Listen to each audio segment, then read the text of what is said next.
rizqi wal wafa. Rabbi shrah li sadri wa yassir qawli amma ba'du.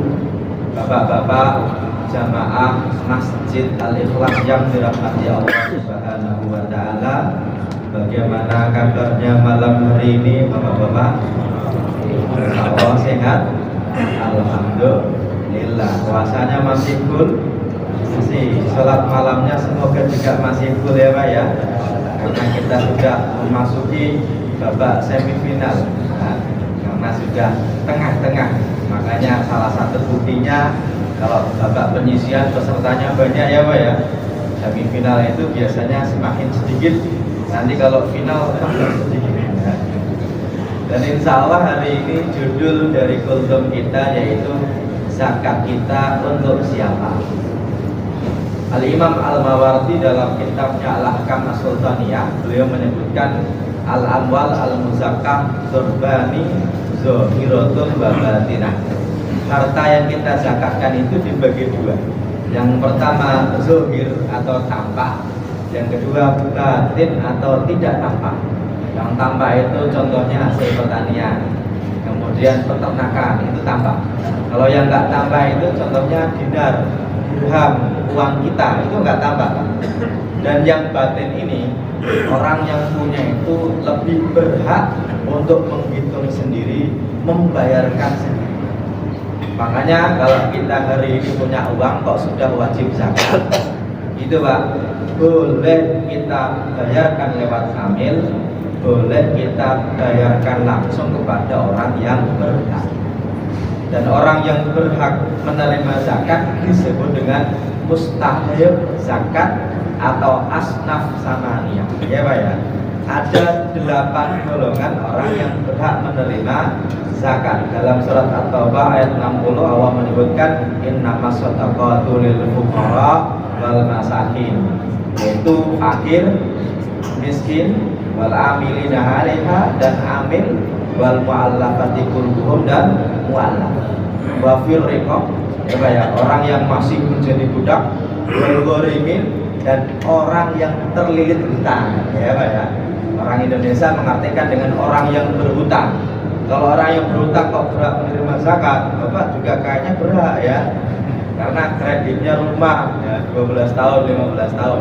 Bukan orang yang berhutang, tapi orang yang terlilit hutang, yang sudah pahit jatuh tempo nggak punya uang untuk bayar, namanya gharim ya. Kemudian wa fi sabilillah, dan sabilillah, wa banis sabil, dan ibnu sabil. Meskipun dari 8 golongan itu tidak harus dapat semua, yang diutamakan adalah fakir dan miskin ya Pak ya. Makanya kalau kita punya zakat, kita punya kewajiban zakat, boleh bayar langsung kepada siapa? Minimal 2 tadi, antara fakir dan miskin.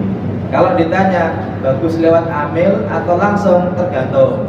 Kalau di lingkungan kita ada tetangga, bahkan mungkin saudara kita sendiri Pak, kok dia termasuk fakir maupun miskin, kalau kita bayar lewat amil kok nggak sampai kepada saudara tetangga kita, maka langsung itu lebih bagus. Bahkan pahalanya 3.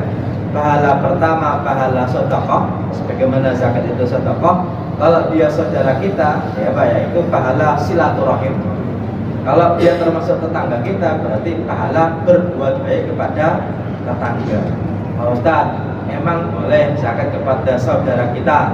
Jawabannya Pak, selama orang itu muslim ya Pak ya, dia bukan ahlu bait zuriyah Nabi, baik, dan juga bukan orang yang wajib kita nafkahi, berarti boleh kita beri apa? Zakat. Siapa yang wajib kita nafkahi? Pertama istri kita. Bapak nggak boleh bilang ke istrinya, ini zakatku ya deh ya, boleh Pak ya, nggak boleh ya. Ada kepada anaknya sendiri nggak boleh, orang tuanya sendiri nggak boleh. Kenapa? Karena mereka wajib kita nafkahi. Selebihnya Pak, saudara kandung kita, om kita, tante kita, bahkan mertua kita sendiri, kalau fakir maupun miskin, boleh kita beri apa? Zakat. Cuma begini Pak Ustadz, kalau kita ngasih mertua kok bilangnya Pak, ini zakatku, kan kayaknya nggak pantas ya Pak ya. Boleh nggak kalau kita ngasih kepada orang yang berat, nggak usah bilang itu zakat? Jawabannya apa? Boleh, karena sedekah butuhnya niat, tidak butuh akad. Yang butuh akad itu jual beli ya Pak ya. Kalau kita lewat ambil kok salaman Pak Ustadz? Ya salaman kan nggak apa-apa ya Pak ya. Kalau kita suruh ngomong itu Pak Ustadz itu akad atau bukan? Bukan, itu melafadzkan niat. Buktinya yang kita omongkan apa Pak? Nawaitu an-ukhrija zakatal amwal atau zakatal fitri. Berarti itu niat atau akad? Niat. Buktinya apa? Nawaitu. Dan kalau zakatnya lewat amil Bapak harus bilang kalau itu uang apa? Zakat. Bapak bawa uang 10 juta, bilang ke amil, Pak Amil ini uang dari saya. Ditanya uang apa? Terserah amil. Amilnya seneng Pak. Ya, kenapa? Karena nggak tahu kalau itu apa? Zakat. Bisa jadi Pak, nanti Syawal buat pembubaran panitia amil Pak. Buat nyewa villa di puncak. Boleh nggak Pak? Ya, kan amil nggak tahu ya Pak ya. Tapi kalau orang yang berhak kita kasih, boleh tanpa harus bilang itu zakat, boleh. Contoh zakat kita 10 juta, kita amplopin per amplop 500.000. Kita bilang ke sopir kita, tolong ini kasih 20 orang ini ada datanya, tetangga kita semuanya, mereka fakir miskin ya Pak ya. Terus sama sopirnya, Pak ini dapat dari Bapak Fulan, Bapak Fulan. Terus tanpa bilang itu zakat, boleh? Boleh. Bahkan tanpa harus bilang dari kita pun juga boleh. Ya kadang-kadang mungkin mereka merasa nggak nyaman kalau ketemu kita karena kita ngasih zakat ke mereka. Kadang-kadang kita juga merasa tinggi ya Pak ya. Kita bilang pokoknya ini nanti kasih ke 20 orang, jangan bilang dari saya, bilang saja dari hamba Allah ya Pak ya. Boleh Pak? Boleh. Kalau nanti ditanya hamba Allahnya siapa, gimana dong jawabnya? Bilang aja hamba Allah yang rumahnya catnya biru ya Pak ya. Yang punya mobil Avanza itu loh ya. Nah, sama aja dong ya. Ini bab tentang zakat itu boleh kita berikan langsung, bahkan bisa lebih utama. Hanya saja memang ada minusnya. Minusnya apa? Kadang-kadang kita tidak bisa tahu benar-benar dia fakir miskin atau tidak. Kadang-kadang kita merasa apa? Kan kamu yang ngasih zakat saya, kita merasa lebih tinggi ya Pak ya. Makanya kalau lewat amil kadang-kadang lebih bagus kalau kompeten amilnya kan gitu ya. Tapi kalau langsung nggak apa-apa. Dan zakat sebagaimana kita sudah bahas di pertemuan yang lalu, tidak harus nunggu bulan Ramadan, karena zakat mal itu Pak hubungannya dengan nisab dan haul ya Pak ya. Meskipun kalau dibayar bulan Ramadan tidak apa-apa, tidak masalah. Oke ya. Dan fakir miskin itu di dalam Al-Quran tidak disebutkan apa batasannya. Makanya ada dua, antara fakir dan miskin. Bisa dua-duanya.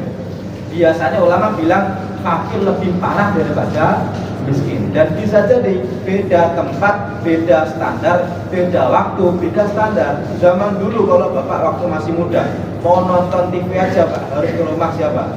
Pak ini ya, Pak Lurah ya Pak ya. Sekarang TV di mana-mana. Dulu yang punya motor Pak, hanya orang-orang tertentu saja. Tapi kalau hari ini kok punya motor untuk ngojek, bisa Pak tergolong apa? Miskin. Ya Pak ya, sangat mungkin karena motor bukan barang yang dianggap berharga, kecuali motornya Harley Davidson ya Pak ya. Beda lagi. Nah, terus gimana Pak Ustaz? Boleh nggak? Boleh. Buktinya apa? Dalam surat Al-Kahfi Pak, ketika Nabi Musa jalan-jalan dengan Nabi Khidir itu membocori kapal Pak. Kapal itu punya siapa? Amas Safinatu Fakanat 5 sakin. Kapal ini punya orang-orang miskin, ya malu nafil bahri, yang bekerja di laut. Berarti orang yang miskin boleh punya kapal dan tetap dianggap apa? Miskin ya Pak ya. Makanya kalau ke satpam boleh Pak Ustaz? Boleh. Ke pembantu boleh? Boleh, asalkan tidak dalam rangka gajinya Pak. Kita punya satpam nih, gajinya 2 juta, terus kita potong jadi 1 juta, terus 1 jutanya kita bilang ini zakatku ya, ini nggak boleh Pak. Kalau 2 jutanya tetap dikasih, ini ada tambahan zakatku, boleh nggak Pak? Bagus, justru yang utama. Kenapa? Orang dia tiap hari tahu uang kita Pak. Masa nggak kecipratan ya Pak ya? Kalau bisa jangan cuma kecipratan ya Pak. Nah, ketumpahan uang kita ya Pak ya, kalau bisa ya. Ini apa namanya, bab tentang zakat menjadi sesuatu yang menarik karena apa? 2,5%, meskipun cuma 2,5%, tergantung dari uangnya benar ya. Tentunya dengan harapan dan doa saya doakan semoga bapak-bapak yang di sini Allah berikan kelancaran, kelapangan rezeki, rezekinya banyak, berkah, dan juga jangan lupa semoga rezekinya halal menjadi kebaikan kita di dunia maupun di akhirat kelak. Amin amin ya rabbal alamin. Itu saja yang bisa saya sampaikan. Wassalamualaikum warahmatullahi wabarakatuh. Waalaikumsalam.